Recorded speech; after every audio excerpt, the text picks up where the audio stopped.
Hey everyone, it's me. I want to talk about broken glass, and I want to just throw this out there because maybe if you're in this situation, you'll say, "Oh my gosh, this is what I've been going through." And I just want to talk about people like myself who are kind and loving and maybe have survived some kind of trauma. So sometimes the little voices inside of your head say, "Well, you've been through this, or you've made choices in your life, and maybe you're not good enough for a relationship, or you deserve to be treated less than. You deserve, you don't deserve dignity and respect. You don't deserve a good relationship. You don't deserve kindness and love." And I'm telling you right now, sometimes when you're in that mindset, you end up having relationships where you are simply walking through broken glass. And you are choosing to walk through broken glass because these people are exhibiting behaviors which reflect someone taking a bottle, smashing the bottle, keeping the pieces in a container, throwing it down in front of you and saying, "Walk through it." And as you're walking through the broken glass, your feet are getting cut, you're starting to bleed.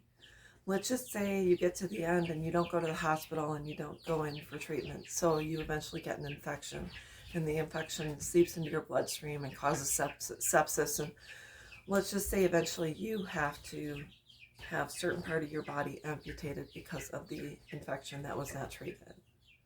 That's the same thing that happens when you are with someone that is inflicting intentional pain on you day after day, week after week, month after month, year after year. Let's just say, I was in a situation years ago where the person I was with chose to say very cruel and hateful things to me and about me. I was not a virgin when I got married, and this person knew that. He used that against me. I was called the B word, the C word, whore, slut, B, whatever the case was. And so, what in that situation, he would break the glass, throw it down on the floor, and I would walk through it. And I would choose to walk through it. I walked through it for 8.5 years. And then sometimes you raise children and they say the same things about you. And you love your kids and you want to have a relationship with them. Maybe they have your grandkid. And you stay in the relationship despite the fact that they continue to break bottles, throw glass on the floor, and you continue to walk through it. And all I'm saying is what we need to do is we need to choose to be around people to say nice things to us, to be kind to us, be loving to us, to just hold us and tell us that everything is going to be okay. That say you don't deserve to be called those names because that's not who you are. That's not reflective of who you are. So what do you do if you have children that say mean things to you, that break bottles, throw the glass on the ground and say, "Well, if you love me, you'll walk through this glass. I know you're my mom, so you walk through this glass. I can say anything I want to you, and I know you'll walk through this glass." So what happens when you get a cut? You get a cut, bleeds, you don't treat it. You end up getting infected. And that's just the way it is. But what happens if someone says something very cutting, and instead of continuing to walk through the glass, you take a step back and you say, "I got to clean this wound." So you go home, you scrub it, you clean it. I always use Neosporin. And then I put a Band-Aid on it and hope it heals. But then I stay off of it for a while. So at that point, after someone says something very cutting to you, you say, "You know what? I have to go home and take care of myself. I have to clean my wound," which means I have to clean my heart, my soul, my spirit, my emotions, my feelings, and all that. I'm going to clean it up. I'm going to put something on it. I'm going to put a Band-Aid on it, and I'm going to stay home and heal. And I'm going to take care of myself so I can be a fully functioning person. But we think when we have children, we deserve to be talked to a certain way in order to have a relationship with them. We deserve, that we simply have to put up with it. And the fact is we don't. I don't care what you've done in your life. If you have been a loving and kind person, and you have acknowledged what you've done, and you have already put to rest the choices that you've made, and you say, "I'm not going to be ashamed of spending too much money, having too much sex. You know, I wasn't perfect.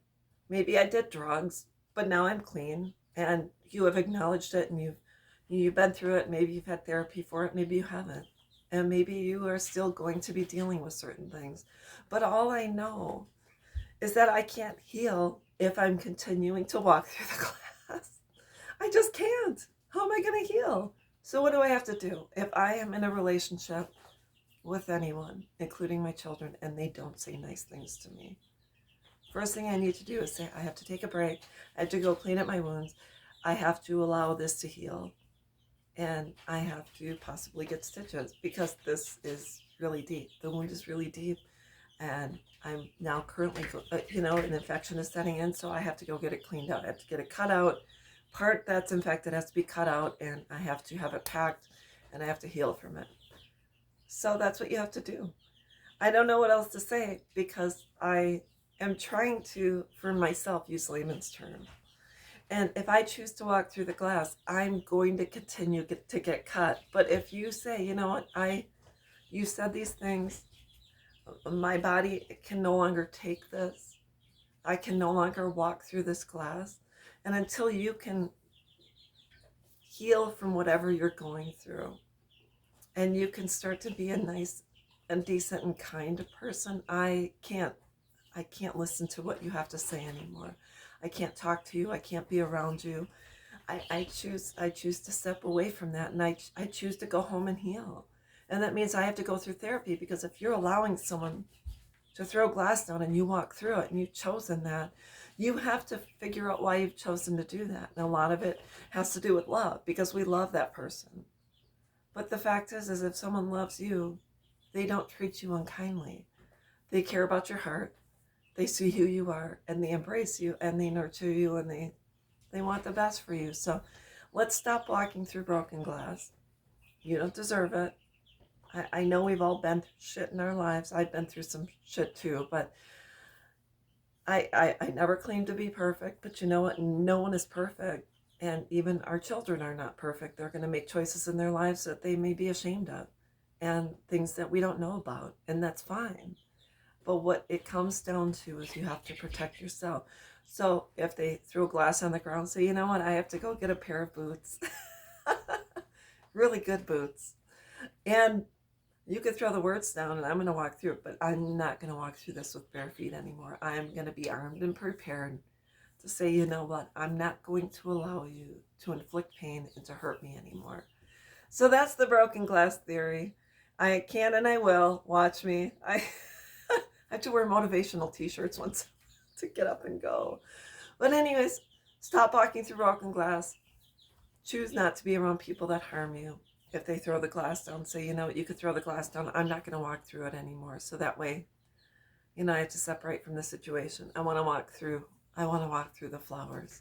And I want to walk in, through the gardens. I want to feel good, look good. I just want my life to be good and to be better and to be uplifted and positive. So stop walking through broken glass. You can't change other people. You can only change yourself. Change your direction. Turn around, walk away, and don't walk through that glass anymore. I hope this helps, and I'll talk with you soon. Bye-bye.